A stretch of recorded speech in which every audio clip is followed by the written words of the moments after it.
We're in Moscow tonight. We're here to interview the president of Russia, Vladimir Putin. We'll be doing that soon.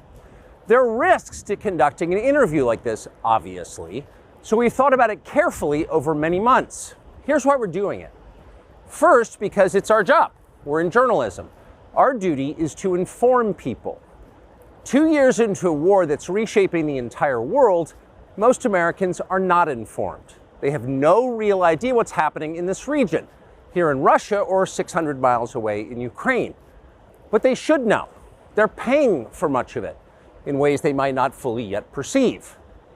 The war in Ukraine is a human disaster. It's left hundreds of thousands of people dead, an entire generation of young Ukrainians, and it's depopulated the largest country in Europe. But the long-term effects are even more profound. This war has utterly reshaped the global military and trade alliances, and the sanctions that followed have as well. And in total, they have upended the world economy. The post-World War II economic order, the system that guaranteed prosperity in the West for more than 80 years, is coming apart very fast, and along with it, the dominance of the US dollar. These are not small changes. They are history-altering developments. They will define the lives of our grandchildren. Most of the world understands this perfectly well. They can see it. Ask anyone in Asia or the Middle East what the future looks like. And yet the populations of the English-speaking countries seem mostly unaware. They think that as nothing has really changed. And they think that because no one has told them the truth. Their media outlets are corrupt. They lie to their readers and viewers. And they do that mostly by omission.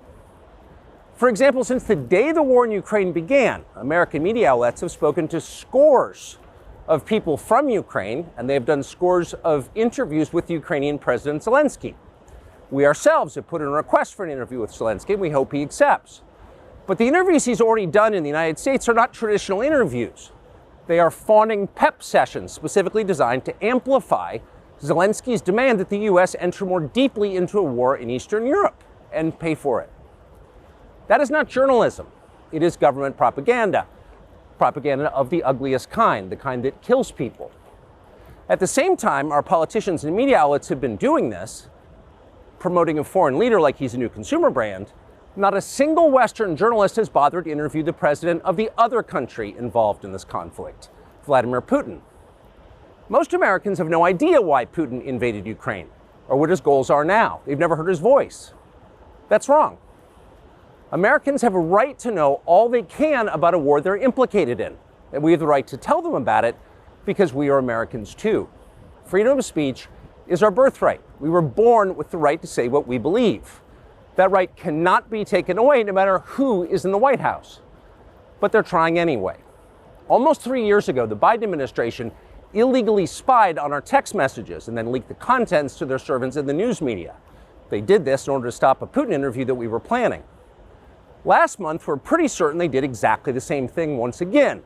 But this time, we came to Moscow anyway. We are not here because we love Vladimir Putin.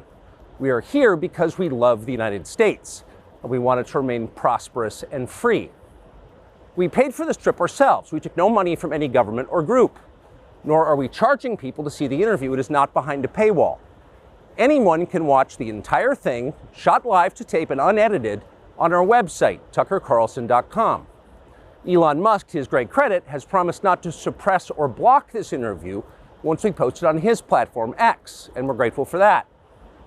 Western governments, by contrast, will certainly do their best to censor this video on other less principled platforms because that's what they do. They are afraid of information they can't control. But you have no reason to be afraid of it. We are not encouraging you to agree with what Putin may say in this interview, but we are urging you to watch it. You should know as much as you can. And then, like a free citizen and not a slave, you can decide for yourself. Thanks.